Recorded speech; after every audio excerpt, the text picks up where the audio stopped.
Ya, Assalamualaikum warahmatullahi wabarakatuh. Kembali lagi di video untuk perkuliahan mekanika teknik ya. Nah, di video yang kali ini kita akan membahas mengenai analisis struktur ya. Nah, di persoalan yang sebelum-sebelumnya, di persoalan yang terdahulu, kita telah membahas ya mengenai keseimbangan suatu benda tegar gitu kan ya.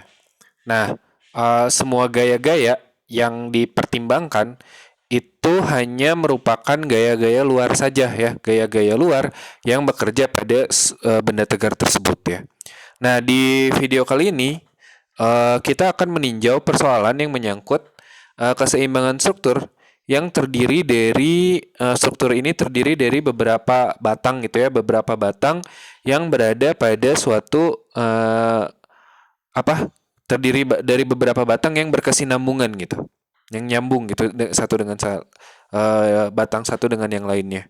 Nah, pada persoalan semacam ini itu bukan hanya penentuan gaya luar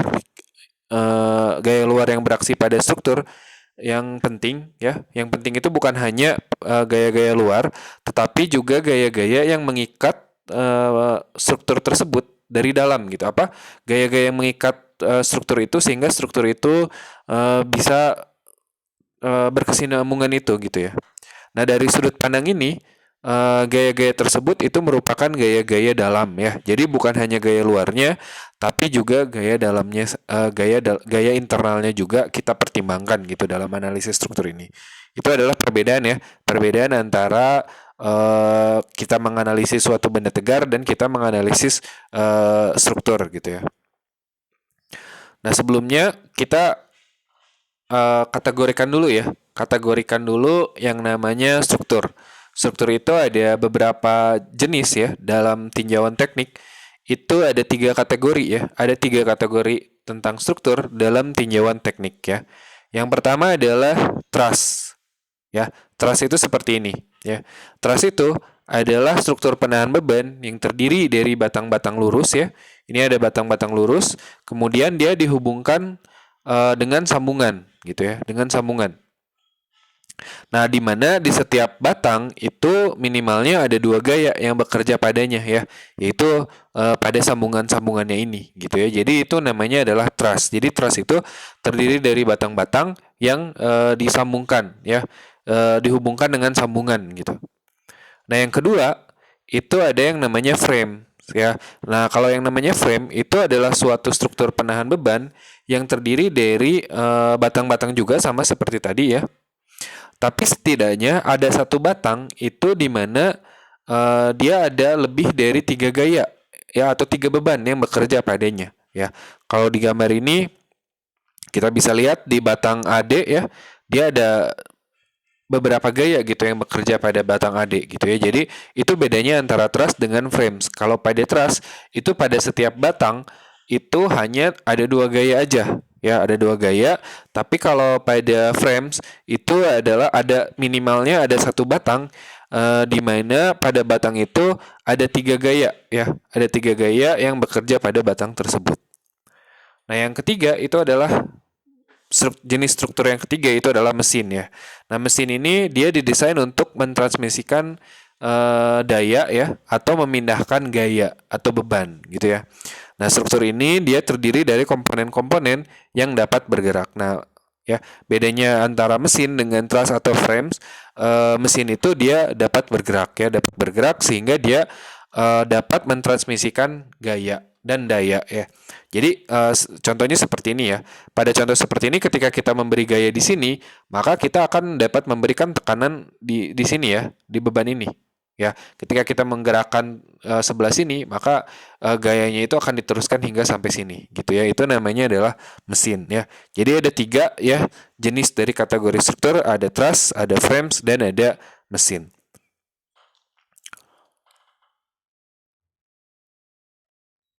Nah, uh, suatu rangka yang disusun dari batang-batang lurus ya, yang dihubungkan dan ujung-ujungnya itu membentuk ujung-ujungnya itu dihubungkan dengan suatu sambungan ya, dan dia membentuk suatu struktur yang kokoh, itu disebut dengan truss ya.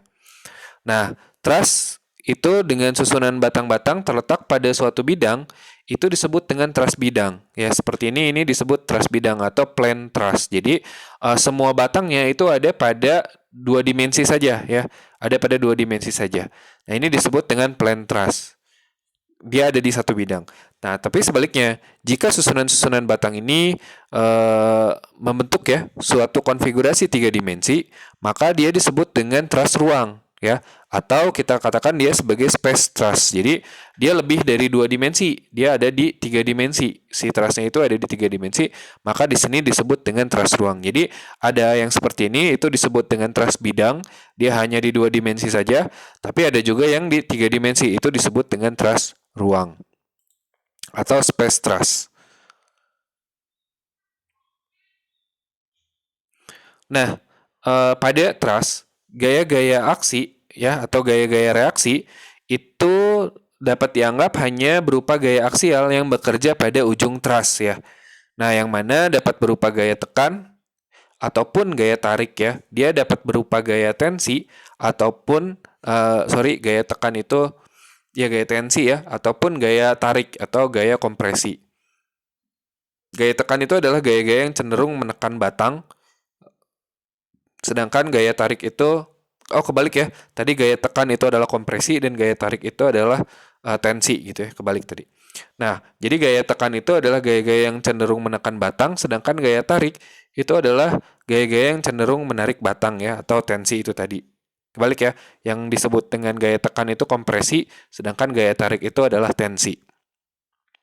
Nah, walaupun sambungannya ini kan si batang-batang ini sambungannya itu dapat digunakan menggunakan keling ya, keling atau las. Nah, tapi bisa kita anggap bahwa bagian tersebut itu disambung dengan pin ya.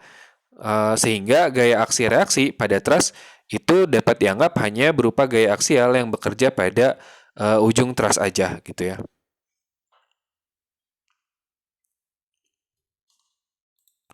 Nah, beberapa bentuk dari struktur truss itu seperti ini ya. Ini adalah truss atap ya. Dia biasanya ada di atap-atap suatu bangunan. Ada juga truss jembatan ya. Dan juga bentuk-bentuk truss yang lainnya. Nah, ini untuk truss atap juga ada penamaan-penamaan tersendiri gitu ya untuk setiap jenisnya. Bagaimana dia dibentuknya gitu. Nah, bagaimana dia dibentuk ini sangat sangat berpengaruh gitu ya, sangat berpengaruh pada kekuatan dari setiap truss ini gitu. Nah, coba kita lihat. Kalau truss seperti ini disebut dengan truss stabil ya. Dia terdiri dari tiga bagian yang dihubungkan dengan tiga pin ya. Tiga bagian dihubungkan dengan tiga pin. Nah, ketika dia diberi gaya, bentuknya itu cenderung untuk tidak berubah ya. Bentuknya itu cenderung untuk tetap. Nah, sedangkan bayangkan kalau kita memiliki truss seperti ini ya. Truss yang terdiri dari 4 bagian yang dihubungkan dengan 4 sambungan begitu ya, seperti ini. Nah, ketika kita beri gaya di sebelah sini, maka truss ini dapat mengalami perubahan bentuk ya. Nah, dia mengalami perubahan bentuk. Nah, truss seperti ini disebut dengan truss yang tidak stabil ya. Bayangkan kalau yang seperti ini yang kanan itu disebut dengan truss yang stabil. Jadi ketika dia diberi gaya, dia tidak bentuknya itu tidak berubah. Ya, dia tidak mengalami perubahan bentuk. Ini disebut dengan truss stabil. Jadi truss yang segitiga seperti ini dia cenderung lebih stabil daripada truss yang seperti ini, yang terdiri dari 4 batang yang disambungkan dengan 4 sambungan ini dia cenderung lebih tidak stabil gitu ya. Nah, jadi ketika kita membentuk suatu truss yang besar gitu ya, itu lebih mudah ketika kita berangkat dari sebuah truss yang stabil seperti ini ya. Nah, sebuah truss yang besar itu bisa kita peroleh dengan menambahkan, jadi kita punya dulu truss stabilnya seperti tadi ya, segitiga ya, 3 buah batang yang disambungkan dengan 3 pin. Nah, sebuah truss yang besar itu bisa kita peroleh dengan menambahkan 2 bagian batang ya, 2 bagian pada segitiga yang ini, segitiga dasarnya ini. Nah, prosedur ini bisa kita ulang berkali-kali gitu ya, menurut seberapa besar kita ingin membuat si trusnya itu, gitu ya. Nah, jadi kita sambungkan dua batang dari masing-masing sambungan ke suatu titik ya, yang mana satu titik ini menjadi sambungan baru lagi ya. Nah, dari kemudian kita bisa tambahkan dua lagi. Nah, seperti itu ya. Kita tambahkan dua lagi, dia bertemu di satu titik lagi. Kita bisa tambahkan dua lagi, seperti ini. Bertemu di satu titik lagi. Kita bisa tambahkan dua lagi, dua batang lagi ya. Satu ke sini, satu ke sini. Nah, seperti itu. Dan bertemu di sini. Nah, truss yang dihasilkan ini akan tegar ya. Truss yang dihasilkan itu akan tegar jika setiap kali kita menambahkan dua bagian baru, kita tempelkan bagian itu pada dua sambungan yang telah ada ya. Seperti tadi kan, ini kan ada dua sambungan yang telah ada. Kemudian kita tempelkan dua bagian yang baru dan kita hubungkan kedua bagian itu pada suatu sambungan yang baru, gitu ya. Jadi tadinya begini, kita tambahkan dua bagian baru dari masing-masing sambungan yang udah ada. Kemudian dua bagian tersebut kita pertemukan di satu titik, di mana dia menjadi sambungan baru ya. Itu bisa kita lanjutkan seperti itu lagi. Dari dua sambungan yang ada, kita tambahkan bagian baru lagi, dan dia bertemu di satu titik, dan itu menjadi sambungan baru, dan seterusnya. Nah, selama dia prosesnya seperti itu, maka truss yang dibentuk itu akan menjadi truss yang stabil, ya, atau truss yang tegar. Tidak akan menjadi yang tadi, yang truss yang tidak stabil, gitu ya. Jadi truss yang stabil bisa dibentuk dengan cara menambahkan dua bagian baru dari sambungan-sambungan yang udah ada, kemudian kedua bagian baru tersebut disambungkan pada menjadi suatu sambungan baru ya. Asal ketiga sambungan tersebut tidak terletak pada suatu garis lurus ya. Contohnya seperti ini ya. Nah, ini kan ada dua sambungan. Ada dua sambungan, kemudian kita tambahkan dua batang baru, dua bagian baru, kemudian menjadi satu sambungan baru. Nah, ketiga sambungan ini kan tidak berada dalam suatu garis lurus ya. Asal dia tidak berada dalam satu garis lurus, maka ini truss yang dibentuk itu akan tegar gitu ya. Seperti kalau kita tambahkan lagi, kan ini tidak ada di dalam satu garis lurus gitu ya antara ketiganya ini, gitu ya. Nah, suatu truss yang dibentuk dengan cara seperti ini itu adalah disebut dengan truss yang sederhana gitu, atau truss sederhana ya. Jadi truss sederhana itu dibentuk dengan cara seperti itu. Nah, untuk menghitung jumlah batang yang diperlukan ya, untuk menghitung jumlah batang yang diperlukan dari sebuah truss stabil sederhana seperti ini, itu kita bisa gunakan suatu persamaan ya. Nah, persamaannya seperti ini. M sama dengan 2N min 3. Jadi, di mana M itu adalah jumlah batang yang diperlukan, dan N itu adalah jumlah pinnya. Jumlah pinnya ada berapa ya. Jadi, kalau kita coba hitung, pinnya ada berapa nih? 1, 2, 3, 4, 5, 6, 7. Jadi, ada 7 pin. Ada 7 sambungan di truss sederhana ini. Nah, berarti berapa jumlah batang yang diperlukan? Jumlah batangnya ya 7 kali 2 dikurang 3 ya. Jadinya berapa tuh? 7 dikali 2, 14. 14 dikurang 3 ya 11. Jadi kita membutuhkan 11 batang. Ini bisa kita hitung 1, 2, 3, 4, 5, 6, 7, 8, 9, 10, 11 gitu ya. Jadi ada 11 batang kalau kita menggunakan 7 pin.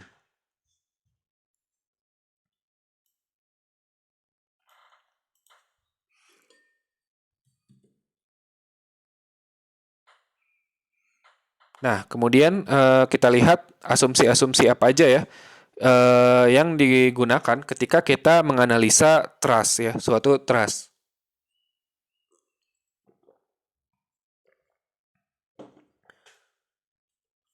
Analisa yang pertama itu adalah bahwa gaya luar itu diasumsikan hanya bekerja pada sambungan ya. Jadi kalau pada truss itu gaya-gaya luar itu hanya bekerja pada sambungan. Ya bedanya artinya apa? Artinya pada suatu batang itu hanya ada dua gaya, ya hanya ada dua beban, yaitu pada ujung-ujungnya. Nah itu kan yang membedakan antara truss dengan frames. Kalau pada frames ada batang yang pada frames itu ada batang yang dia lebih dari dua gaya ya. Nah kalau pada truss itu enggak. Kalau pada truss itu pada suatu batang itu hanya ada dua gaya, yaitu pada ujung-ujung sambungannya. Nah gimana kalau kita perhitungkan berat dari batang itu sendiri gitu ya. Nah, kalau berat batang itu sendiri itu kita asumsikan terbagi merata pada kedua ujungnya gitu. Katakanlah sebuah batang dia memiliki berat gitu ya. Katakanlah 10 Newton gitu. Maka kita bagi dua, kita asumsikan dia terbagi dua secara merata di ujung kiri dan ujung kanan. Jadi masing-masing 5 Newton. Jadi eh, gaya tapi di video sebelumnya kan kita sudah tahu kalau yang namanya gaya berat gitu ya. Gaya berat itu kan dia bakal ada di tengah-tengahnya gitu atau di titik beratnya. Nah, tapi pada truss ini kita anggap dia bekerja pada ujung-ujungnya gitu ya.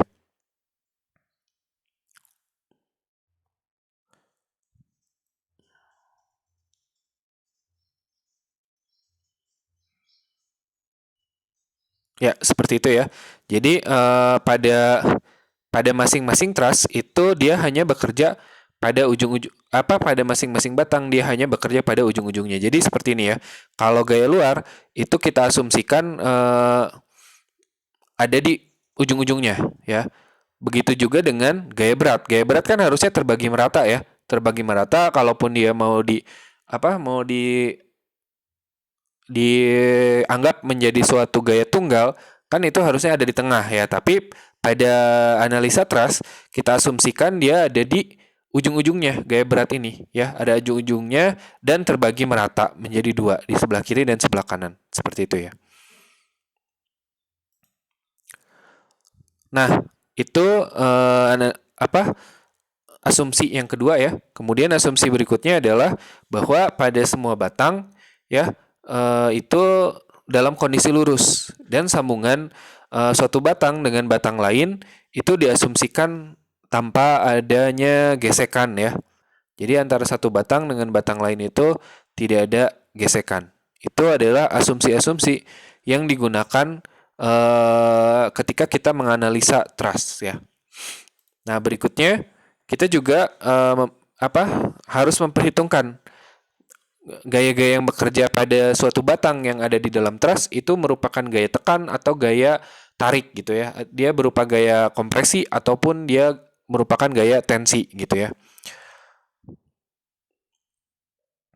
Nah, seluruh batang itu merupakan elemen ya, merupakan elemen gaya aksial baik tarik ya atau tensi maupun tekan ataupun kompresi gitu ya. Katakanlah seperti ini ya.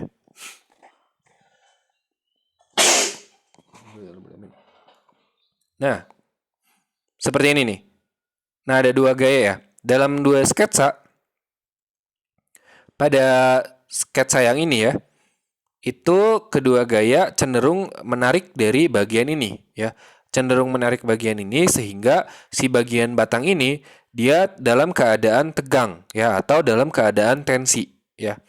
Nah, sedangkan pada batang yang ini dia gaya-gayanya itu cenderung menekan batang.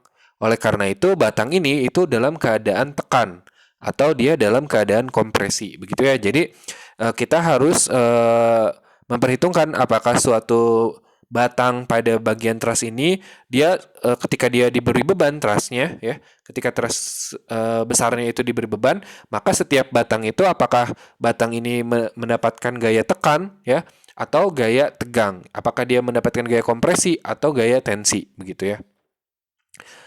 Contohnya ini seperti ini. Ini ada sebuah truss sederhana ya. Tadi kenapa ini disebut dengan truss sederhana ya? Karena truss ini bisa kita bentuk dengan menambahkan dua batang baru ya pada dua sambungan yang udah ada, kemudian dia menjadi sambungan yang baru gitu ya di sebelah sini. Maka ini disebut dengan truss sederhana ya. Truss sederhana, kemudian ada dua pin ya di sininya. Lebih tepatnya ini roll ya, yang ini roll, yang ini pin ya. Nah, ketika dia diberi beban, nah dari atas seperti itu, maka setiap batang itu mengalami perbedaan dalam menahan beban ini. Ada batang yang mengalami gaya kompresi, ada batang yang mengalami gaya tensi ya. Nah, seperti itu. Kalau kita lihat itu jadinya seperti ini. Ya, ketika dia diberi beban dari atas ya, ketika dia diberi beban dari atas, maka kita mikirnya seperti ini. Nah ini kan kelihatannya agak memusingkan ya. Coba lihat nih. Di sini gaya yang menekan ke dalam batang itu disebut dengan kompresi ya. Dan gaya yang keluar dari batang itu disebut dengan tensi. Tapi di sini seperti sebaliknya. Ketika dia menekan ke dalam seperti tensi, ketika dia menekan keluar seperti kompresi. Nah, ini perlu diperhatikan ya. Ini perlu hati-hati gitu dalam menentukan apakah batang ini mengalami gaya tensi ataupun gaya kompresi. Yang kamu perlu perhatikan adalah begini. Si gaya ini itu bekerja bukan pada batang ya. Dia bekerja pada sambungan, pada titik ini ya. Pada titik ini. Jadi reaksinya kan ini kan kesetimbangan ya, prinsipnya kesetimbangan. Artinya adalah ketika bendanya dalam keadaan setimbang, maka asumsi kita atau memang seharusnya seperti itu. Ketika dia dalam keadaan setimbang, maka tentu saja jumlah gayanya adalah nol. Artinya jumlah gaya-gayanya itu saling mengimbangi gitu ya. Jadi ketika ada gaya yang ke bawah seperti ini, tentu saja ada gaya-gaya yang mengimbangi yang arahnya ke atas gitu ya. Ada gaya-gaya yang arahnya ke atas pada titik ini ya. Jadi gaya dari batang ke titik ini itu adalah arahnya ke atas ya. Nah, karena itu ya kenapa ke atas? Karena kan harus mengimbangi gaya tadi si batang ini ditekan ke bawah. Artinya si batang-batang ini harus memberikan gaya pada titik itu ke atas. Nah, ketika dia memberikan gaya titik ke atas, maka reaksinya adalah titik ini memberikan gaya pada batang itu ke bawah ya, ke bawah. Maka gaya yang bekerja pada batang ini adalah ke dalam sehingga dia disebut dengan kompresi gitu ya. Dia disebut dengan kompresi. Nah, seperti ini juga titik ini ditarik dengan gaya ke bawah begitu ya. Oleh batang ini ya. Berarti sebaliknya gaya reaksinya adalah ke atas ya. Ke atas berarti pada batang ini itu gayanya adalah tarik menarik sehingga dia tarik keluar gitu, keluar dari batang sehingga batang ini mengalami tensi. Jadi secara keseluruhan dua batang yang ini mengalami kompresi, yang tiga batang ini dia mengalami tensi ketika si truss ini diberi sebuah beban dari atas seperti itu. Gitu ya. Itu adalah cara untuk menentukan apakah si batang ini mengalami gaya tensi ataupun batang ini mengalami gaya kompresi.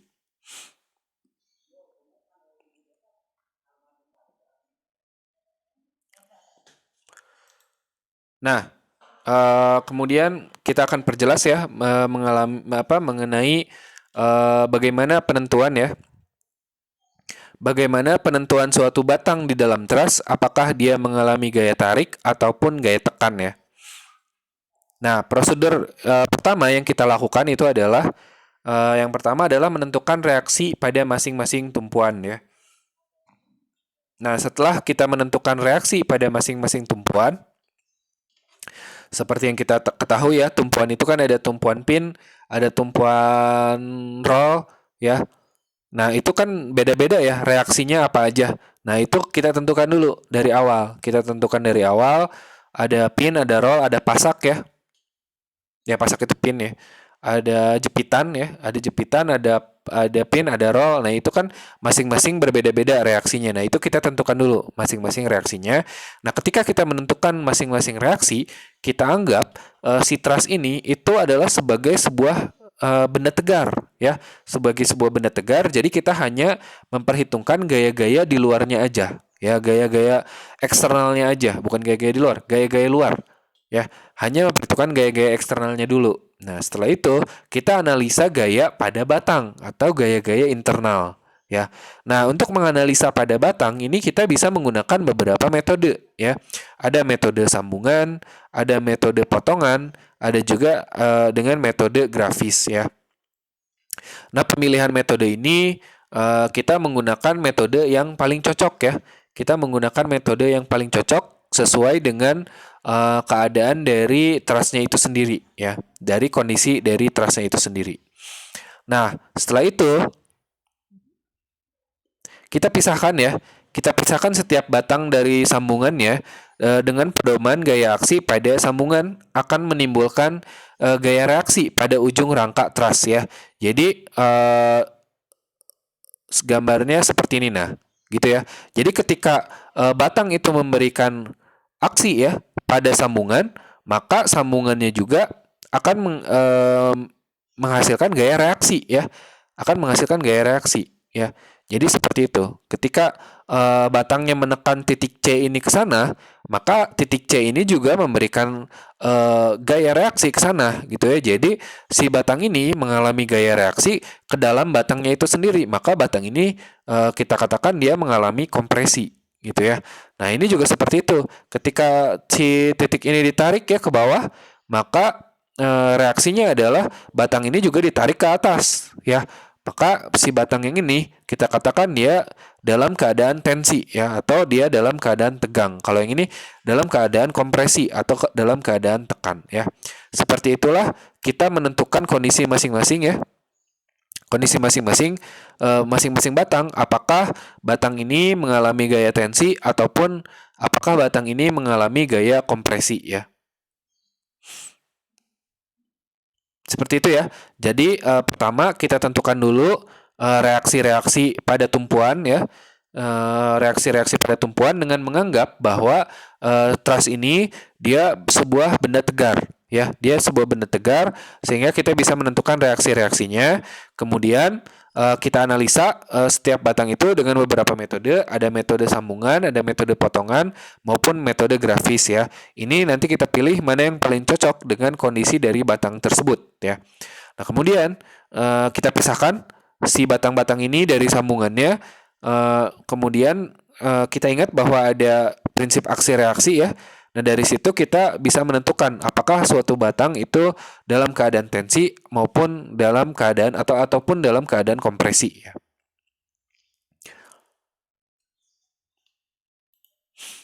Nah, seperti ini ya. Contohnya seperti ini. Ini contoh yang pertama ya.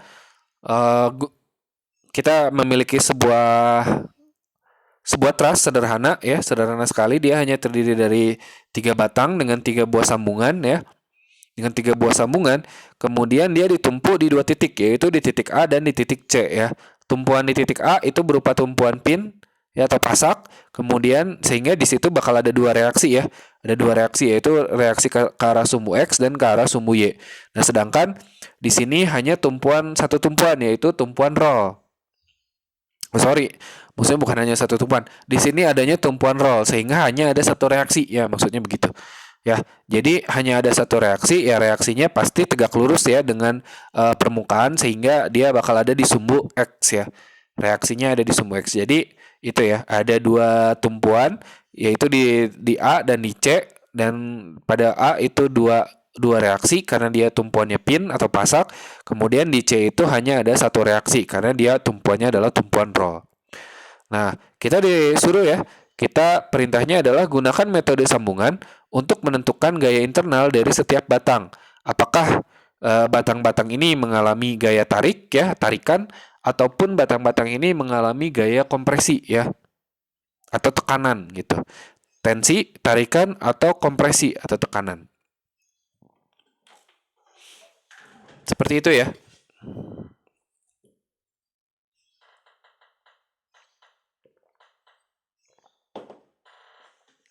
Nah, prosedur yang pertama kita lakukan adalah menentukan reaksi setiap tumpuan ya. Jadi di sini ingat ya, ada 2 tumpuan yaitu di A dan di C ya. Kita tentukan reaksi pada setiap tumpuan dengan menganggap bahwa keseluruhan truss ini itu adalah merupakan benda tegar. Jadi seperti pada yang telah dibahas pada pertemuan-pertemuan lalu ya, untuk menentukan reaksi itu bagaimana pada benda tegar. Nah, seperti itu ya. Kita anggap dulu semua truss ini adalah sebuah benda tegar ya. Nah, kemudian kita menganalisa setiap sambungan atau join ya. Dimulai dari sambungan yang memiliki paling sedikit gaya ya, yang tidak diketahui ya. Jadi kita pilih mana yang gayanya hampir diketahui semua gitu. Pilih yang paling sedikit tidak diketahuinya ya. Nah, kalau di sini ya nanti kita bahas ya, yang mana yang paling sedikit yang tidak kita ketahui. Nah, kemudian aplikasikan persamaan keseimbangan untuk benda tegar pada setiap sambungan ya. Jadi diingat lagi, persamaan keseimbangan itu kan ada 2 ya, ada sigma F sama dengan 0 maupun ada sigma M sama dengan 0. Karena di ini dia ada di 2 dimensi ya, sehingga sigma F-nya ada di sigma Fx dan sigma Fy ya. Jadi sigma Fx sama dengan 0, sigma FY sama dengan 0 dan sigma momen itu juga sama dengan 0. Nah, kemudian yang terakhir adalah kita susun ya. Kita susun truss dengan memisahkan batang dari setiap sambungan untuk menentukan kondisi dari setiap batang. Apakah batang itu mengalami kondisi tekan ataupun kondisi tarikan ya.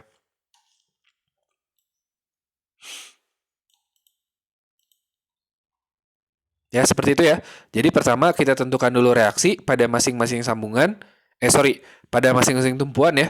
Kita tentukan reaksi pada masing-masing tumpuan. Kemudian kita menganalisa ya pada setiap titik itu bagaimana. Jadi kita pisahkan, kemudian kita aplikasikan ya. Kita aplikasikan persamaan keseimbangan benda tegar, yaitu sigma fx sama dengan 0, sigma fy sama dengan 0. Nanti kalau trussnya adalah truss ruang, maka ditambah satu lagi yaitu sigma fz sama dengan 0. Dan kemudian bahwa sigma momennya juga sama dengan 0 karena dia dalam suatu kesetimbangan gitu ya. Nah, kemudian kita pisahkan masing-masing batang dari masing-masing join dan kita menentukan apakah batang tersebut dalam keadaan tekan atau dalam keadaan tegang. Mari kita bahas soal yang ini ya. Nah, kita lihat ya, tadi sudah dikatakan bahwa ada dua tumpuan ya, yaitu di A dan di C. Di tumpuan A dia berupa tumpuan pasak atau tumpuan pin, sehingga di A itu ada dua reaksi ya, yaitu AX dan AY ya. Jadi ada dua reaksi, yaitu reaksi pada sumbu X dan reaksi pada sumbu Y. Nah, sedangkan di tumpuan yang C itu karena dia berupa tumpuan roll, dia hanya ada satu reaksi saja ya, di mana reaksinya itu adalah tegak lurus dengan permukaan. Permukaan tumpuannya kan seperti ini ya, dia vertikal, maka reaksinya itu ya pasti horizontal ya, atau reaksinya itu ada pada sumbu X. Jadi kita namai aja dia reaksinya adalah CX gitu ya. Nah, pertama kita tentukan dulu ya reaksi di A dan di C, yaitu AX, AY, dan CX gitu ya. Nah, kita gunakan persamaan kesetimbangan ya, bahwa sigma momennya itu sama dengan 0. Kita anggap dulu setiap truss ini atau keseluruhan truss ini dia merupakan suatu benda tegar ya. Kita anggap dulu dia sebagai suatu benda tegar, kemudian kita tentukan reaksinya CX, AX, dan AY ya. Nah, pertama kita gunakan dulu poros di A ya. Kita gunakan dulu poros di A, sigma MA itu sama dengan 0 karena bendanya dalam keadaan setimbang ya. Bendanya dalam keadaan kesetimbangan, maka sigma M-nya sama dengan 0. Nah, kalau kita lihat kalau porosnya di A ya, kemudian pada truss ini itu ada berapa gaya yang tersisa ya selain yang ada di poros, karena yang di poros tentu saja tidak dihitung ya. Yang di poros tidak dihitung, ada berapa gaya, yaitu ada dua gaya ya. Yang ini 84 kN atau karena 1 kilo itu adalah 1000, maka itu adalah 84.000 Newton ya. Kemudian ada gaya yang lain adalah gaya CX. Nah, jadi ada dua gaya nih. Ada dua gaya, kita tentukan dulu lengan momen dari masing-masing gaya ya. Diingat lagi bahwa yang namanya lengan momen itu adalah jarak tegak lurus dari gaya ya, dari garis kerja gaya ke titik poros ya. Jadi kalau kita lihat nih yang 84 kN atau yang 84.000 kN, porosnya A, jarak tegak lurusnya kemana? Ya ke situ ya. Ke situ tegak lurus dengan garis kerja gaya ini kan. Karena dia tegak lurus dengan garis kerja gaya ini, maka lengannya itu yang ini, yaitu 3 meter ya. Sedangkan kalau yang CX ini ya, CX ini dari poros A, lengannya sudah jelas yang ini ya, karena dia tegak lurusnya seperti ini, kan ini tegak lurus ya, atau 90 derajat. Maka lengan momennya kalau yang CX ini adalah dari A ke C ya. Dari A ke C itu adalah 4 ditambah 1,25, jadinya adalah 5,25. Kemudian kita terapkan aturan untuk momen ya, bahwa kalau yang searah jarum jam maka dia bernilai positif, kalau berlawanan dengan jarum jam maka dia bernilai negatif. Nah, sekarang yang 84 kilonewton dulu ya. Yang 84 kilonewton atau 84.000 newton pada titik A ini, maka dia akan memberikan momen atau memberikan putaran itu searah jarum jam ya.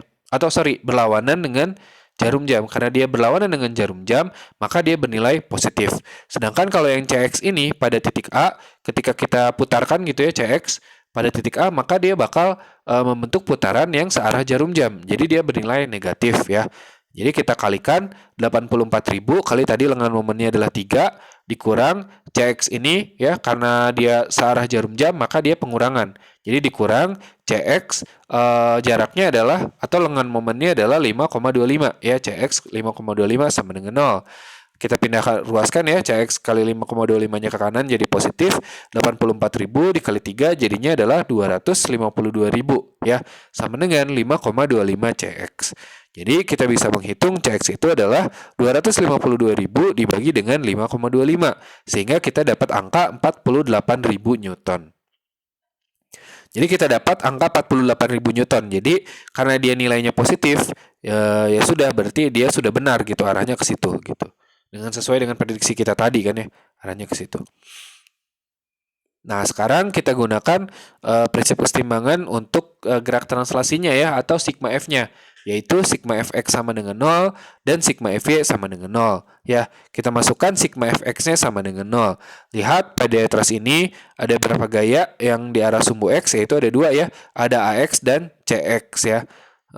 AX ke kanan kita anggap dia positif, CX ke kiri kita anggap dia negatif. Jadi AX min CX sama dengan 0. Jadi AX itu sama dengan CX. Itu yaitu sama ya, besarnya adalah 48.000 Newton atau 48 kilonewton. Jadi CX 48 kilonewton, AX juga sama 48 kilonewton. Nah, sekarang untuk menentukan AY, kita gunakan sigma Fy sama dengan 0 ya. Kita lihat di sini ada berapa gaya yang ke arah vertikal, yaitu ada 2, yaitu yang 84.000 Newton ini atau 84 kilonewton ini, dan juga AY ya. Kita ambil yang ke atas itu positif ya. Jadi AY dikurangi 84.000 itu sama dengan 0. Jadi AY-nya adalah 84.000 Newton. Atau sama ya, 84 kilonewton. Nah, berikutnya kita sudah menentukan ya,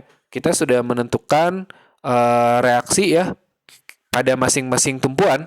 Nah, kemudian kita ingin menganalisa pada setiap batang ya. Pada setiap batang itu apakah batang tersebut dalam keadaan kompresi atau batang tersebut dalam keadaan tensi ya.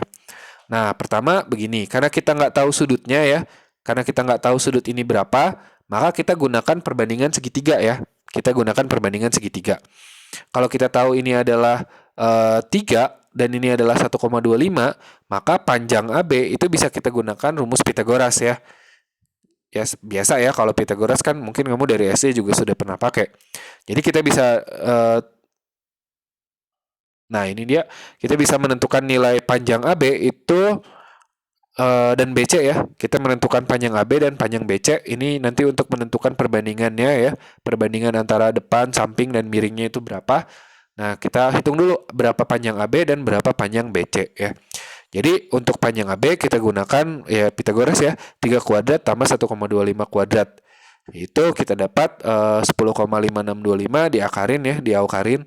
Jadinya adalah 3,25 meter. Jadi panjang dari A ke B adalah 3,25 meter. Sedangkan untuk menghitung BC, ini sebenarnya cukup gampang ya. Kalau ke sini 3, ke sini 4, pasti miringnya 5 kan ya. Kan dari sini ke sini 3 ya. Kita gunakan lagi Pythagoras, maka dapat 3 kuadrat tambah 4 kuadrat diakarin jadinya adalah akar 25 yaitu 5. Nah, kita sudah dapat ya. Yang ini 3,25 panjangnya, yang ini adalah 5. Nah, dari situ kita bisa menguraikan gaya ya. Nah, tepatnya adalah gaya yang A ini. Kalau diperbesar kan seperti ini ya. Nah, di sini kan ada gaya batang ya, yaitu FAB gitu ya. Ada FAB. Nah, kita bisa uraikan FAB ini ke arah sumbu X dan ke arah sumbu Y ya. Ke arah sumbu X jadinya FAB X dan ke arah sumbu Y jadinya FAB Y ya. Nah, selain itu juga pada titik itu kan ada 2 gaya tadi ya, AX dan AY ya. Nah, sekarang kita uraikan dulu gaya yang di sini, FAB ya. Nah, FABX dan FABY itu bisa kita uraikan dengan mengetahui perbandingan segitiganya ya.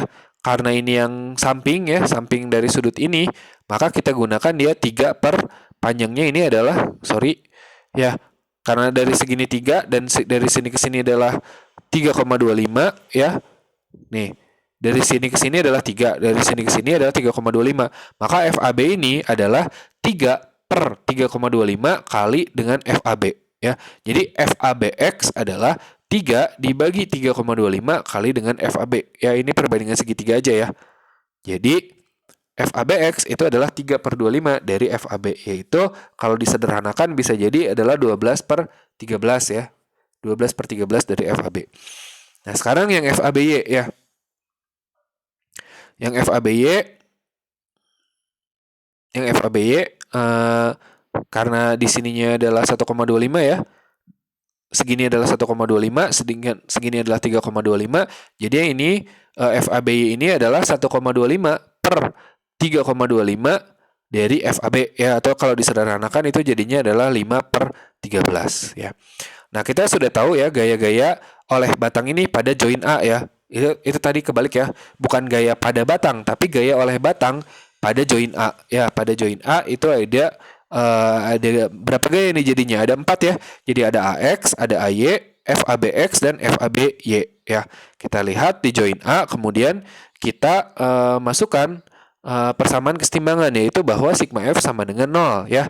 Kita gunakan sigma Fx dulu ya. Sigma Fx sama dengan, pada join A sigma Fx sama dengan 0. Nah, kita lihat di situ ada berapa gaya? Ada 2 ya, yaitu ada AX dan FABX ya.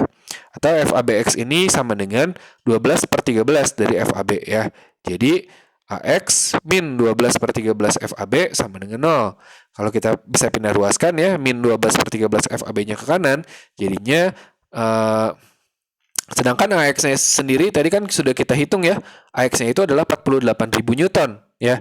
Sehingga AX-nya kita masukkan 48.000 Newton, itu adalah 12 per 13 FAB ya. Sehingga FAB-nya adalah 13 per 12 kali 48.000 ya. Jadinya kita dapat nilai 48.000 dibagi 12 kan 4 ya, 4 kali 32 atau 4.000 kali 32 ya 52.000. Jadi kita dapat angka 52.000 ya. 52.000. Nah, sekarang tentukan apakah dia tensi, apakah dia kompresi ya. Nah, sekarang kita lihat gayanya. Nah, kita lihat gayanya. Gaya ini, FAB ini adalah gaya yang diberikan oleh batang pada join ya. Jangan sampai keliru, bukan dari join ke batang, tapi dari batang ke join ya. Oleh karena itu, gaya dari join ke batang itu kebalikannya kan. Berarti arahnya adalah ke sana, ke atas gitu kan ya. Nah, berarti batang ini ditarik ke atas. Berarti yang sana juga sama, ditarik ke bawah. Sehingga kita simpulkan pada batang ini dia dalam keadaan tegang ya. Maka kita katakan dia dalam keadaan tensi.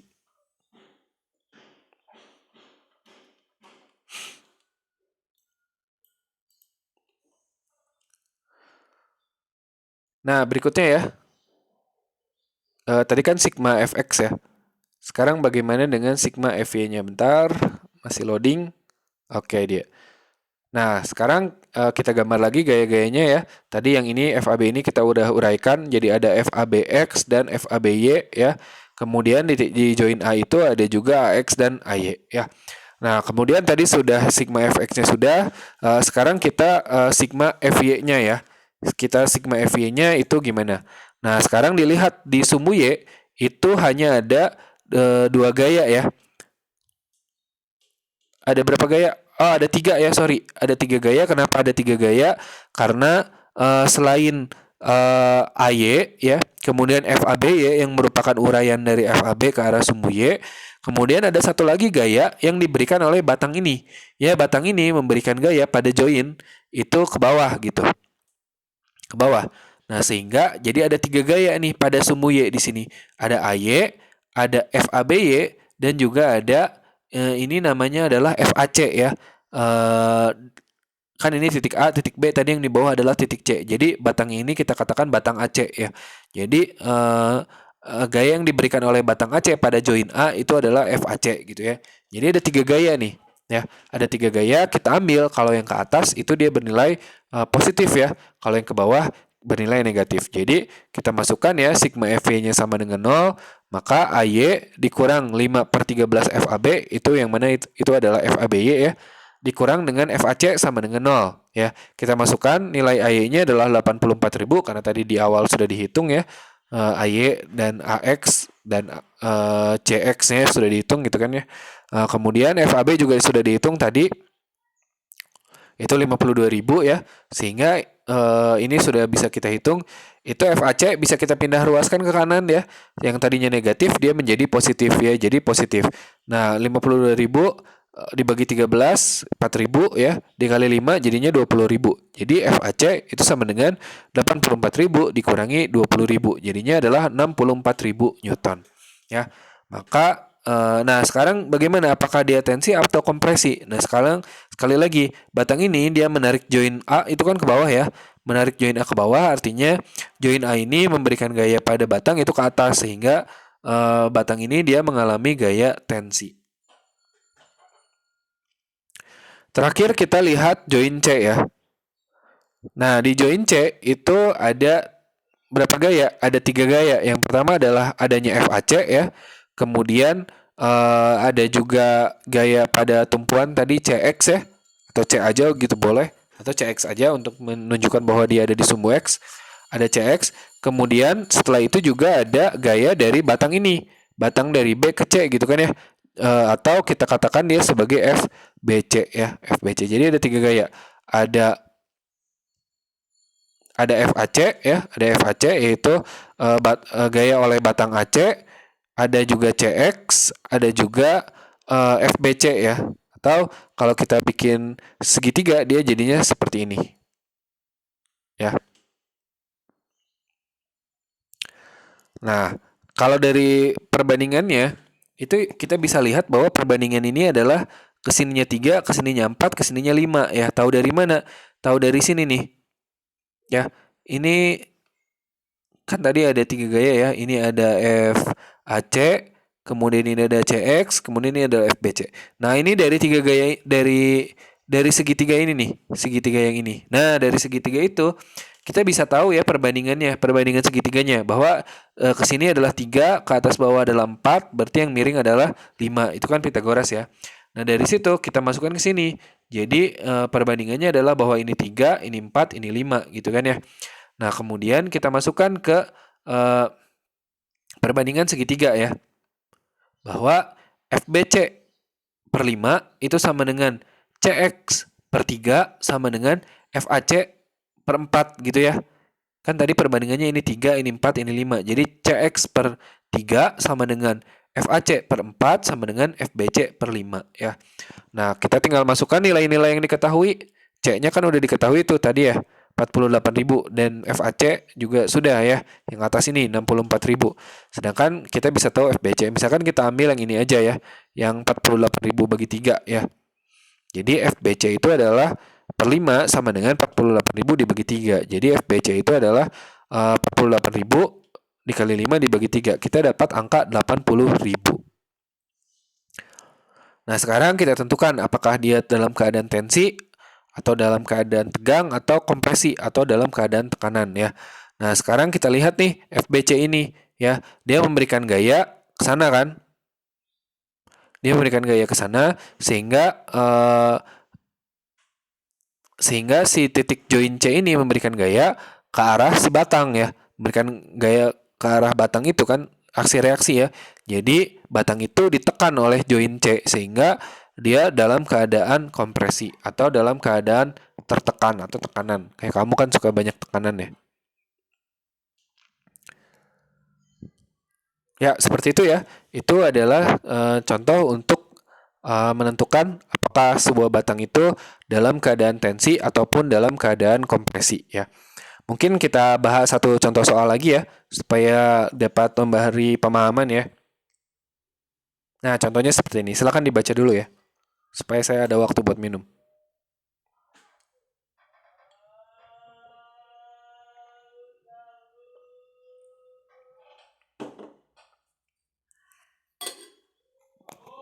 Nah, sekarang kita lanjut ya ke contoh yang nomor 2.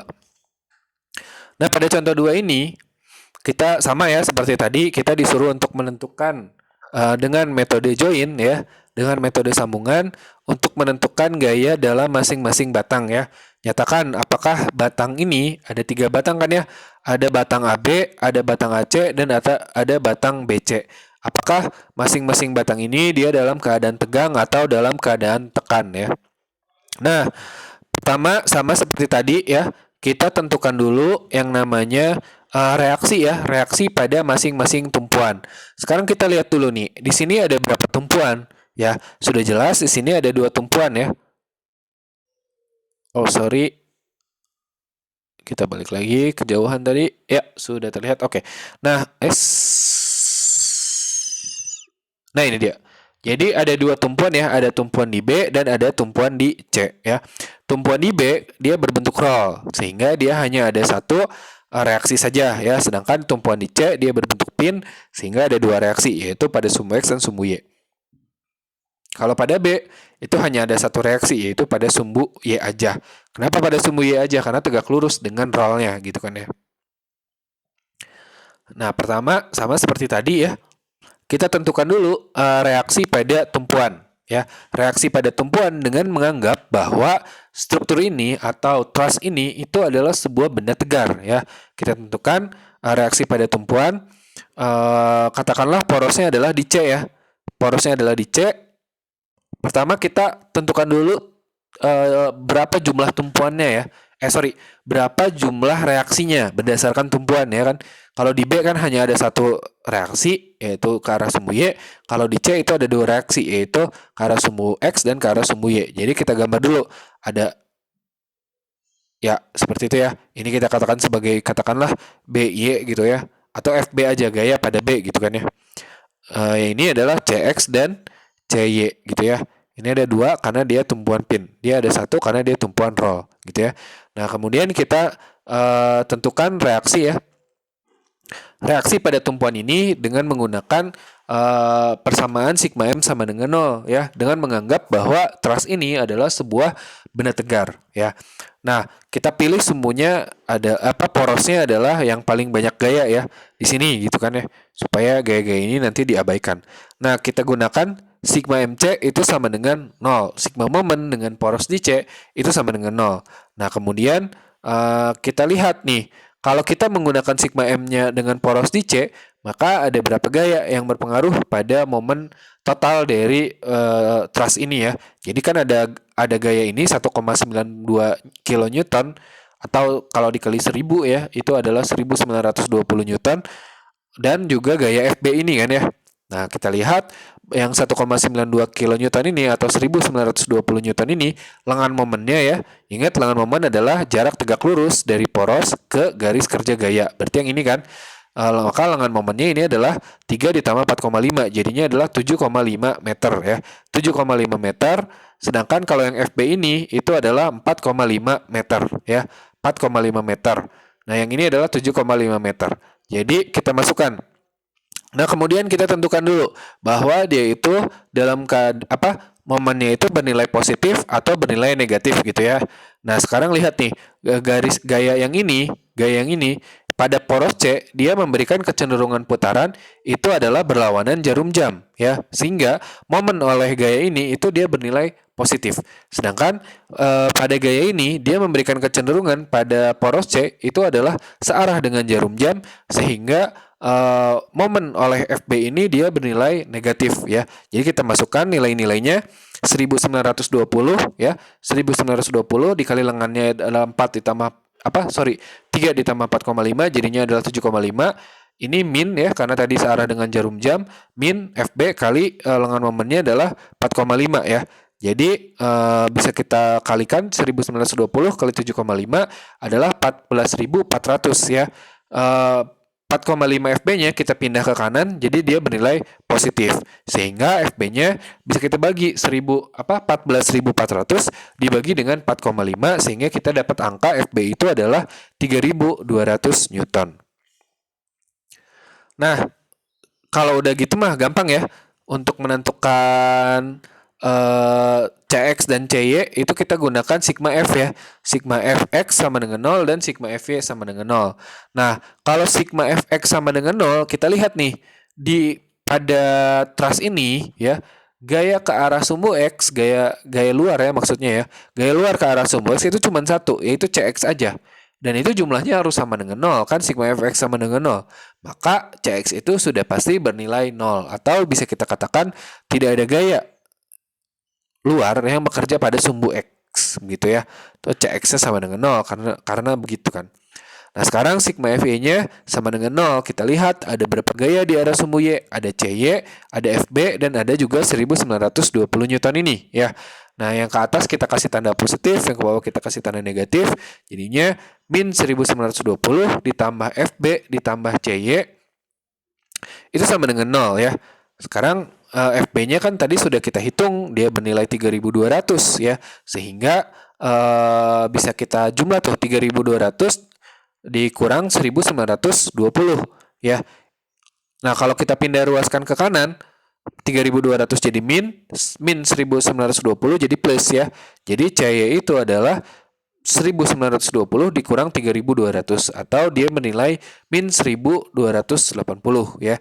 Jadi Cy nilainya 1280 tapi min artinya apa? Artinya dia itu sebenarnya adalah ke bawah ya. Ya, itu ya, kita sudah menentukan gaya-gaya atau besarnya reaksi pada tumpuan ya, yaitu Cx, Cy, dan Fb. Cx bernilai 0, C bernilai min 1280, dan Fb bernilai 3200.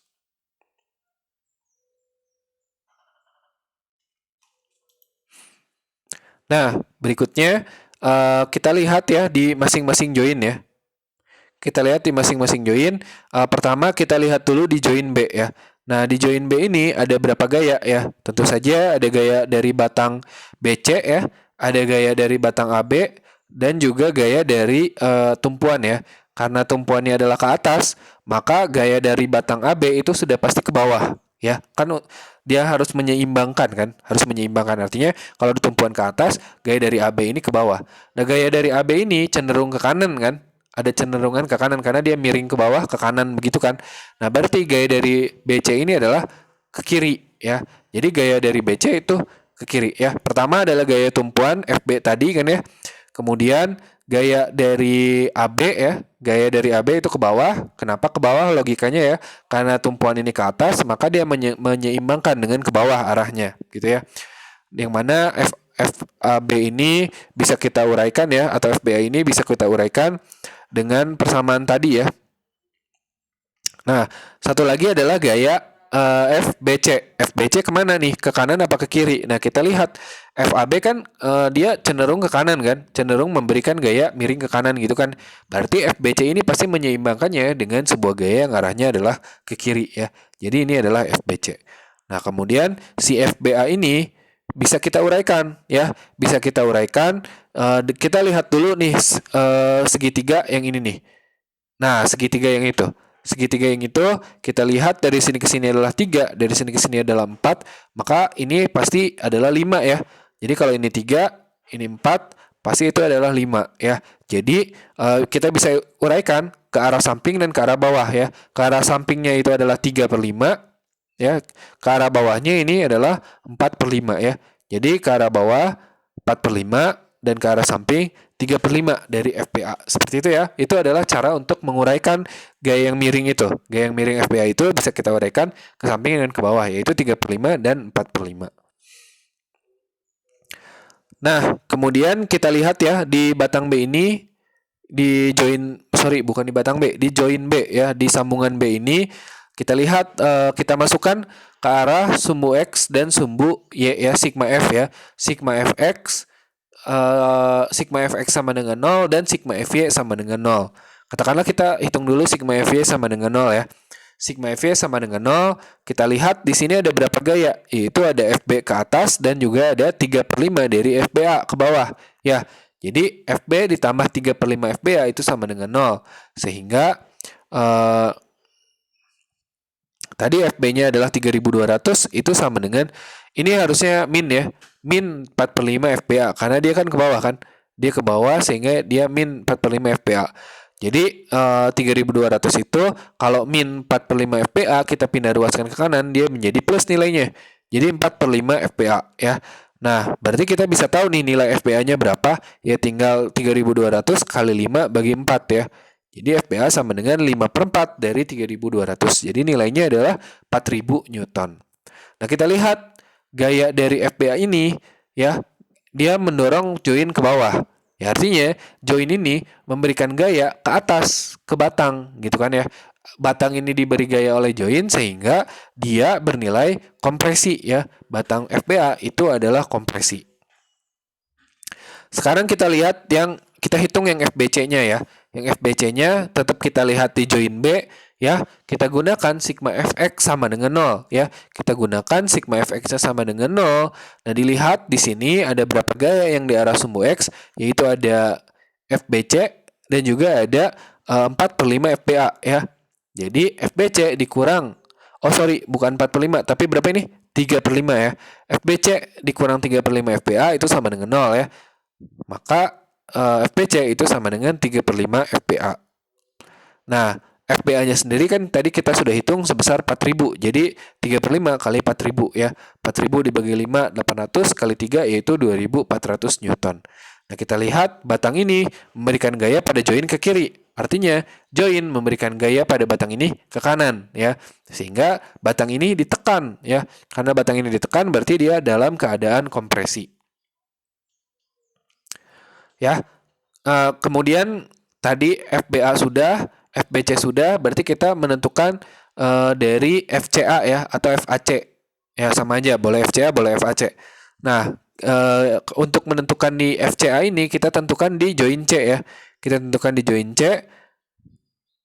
Nah, atau di sambungan C ini kita lihat ada berapa gaya ya. Yang pertama itu sudah jelas ada gaya oleh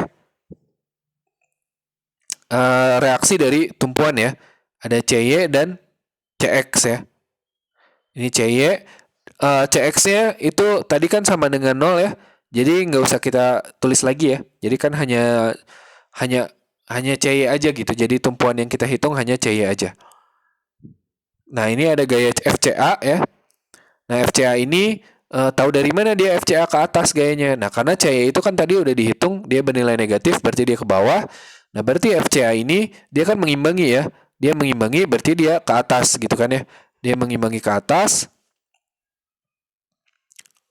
Nah, kemudian ada batang FBC ya. Batang FBC. Yang mana tadi sudah kita dapat nilainya yaitu 2.400. Batang FBC dia memberikan gaya pada join arahnya adalah ke kanan ya. Nah, kita masukkan ya. Nah, ini perbandingan segitiga juga nih. Kalau ini ya, kalau kita pandang dia sebagai sebuah segitiga, kalau ke sini adalah 4 dan ke sini adalah 3 ditambah 4,5 yaitu jadinya adalah 7,5, maka panjang AC itu bisa kita hitung sama dengan rumus Pythagoras itu tadi ya, dengan teorema Pythagoras. Jadi bahwa AC itu adalah akar dari ini 4 kuadrat ditambah dengan 7,5 kuadrat ya, yaitu 72,25 ya. Diakarin dia dapatlah 8,5. Nah, sekarang sigma FY. Sekarang kita lihat ya di join C itu berarti sekarang ada berapa gaya nih? Ada di sumbu ya, kita gunakan sigma FY sama dengan 0. Ya, kita gunakan. Sorry, ini masih loading nih kayaknya nih. Ya, sigma FY sama dengan 0. Nah, kita lihat di sini ada berapa gaya ya? Ada CY dan 4/5 dari FCA ya. Oh, ini bukan loading tadi. Tadi kan kita sudah menggunakan persamaan ini ya, bahwa yang miring ini adalah dari Pythagoras itu yang miring ini adalah 8,5 ya. Sehingga FCA ini kita bisa uraikan ya, sorry. Ya, tadi kelewat. Si FCA ini bisa kita uraikan ke arah kanan, ke arah atas dan ke arah kiri ya. Nah, ke arah atas dan itu adalah 4/5 FCA. Dari mana 4/5? 8,5. Dari mana 4/8,5? Karena ininya 4, yang miringnya 8,5. Jadinya 4/8,5. Jadi yang ke atas itu adalah 4 dibagi 8,5 dari FCA ya. Jadi 4/8,5 FCA.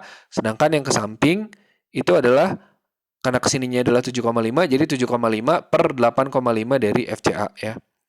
Itu arahnya seperti itu. Nah, tapi yang kita gunakan sekarang adalah sigma FY ya. Sigma FY sama dengan 0. Nah, dilihat di sumu Y itu ada berapa gaya, yaitu ada CY dan 4/8,5 dari FCA ya. Nah, si CY-nya itu karena dia ke bawah, jadi dia nilainya min sama ditambah 4/5 FCA ya. Sehingga kalau kita pindah ruaskan yang min itu ke kanan jadi positif. Jadi 4/5 FCA itu adalah 1280 ya. 1280 sehingga FCA-nya itu ya tinggal dikali ya, kali dengan 5/4. Jadi 5/4 kali 1280 yaitu kita dapat 1600 Newton. Nah, begitu ya. Jadi ini tadi kita gunakan segitiga ini untuk menentukan yang AC-nya. AC-nya dapat 8,5. Nah, sehingga kita dapat perbandingan segitiganya segini 7,5, segini 4 dan segini adalah 8,5. Dari situ kita bisa uraikan FCA. Yang ke atas adalah 4/8,5, yang ke samping adalah 7,5/8,5. Tapi yang kita gunakan adalah yang ke atas ya, karena kita gunakan sigma FV sama dengan 0. Nah, sekarang kita lihat gaya oleh batang pada join itu adalah dia menarik ke atas ya.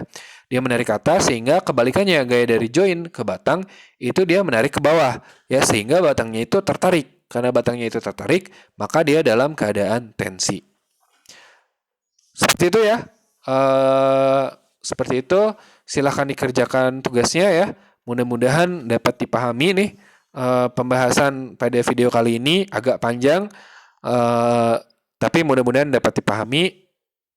Dikerjakan tugasnya. Assalamualaikum warahmatullahi wabarakatuh.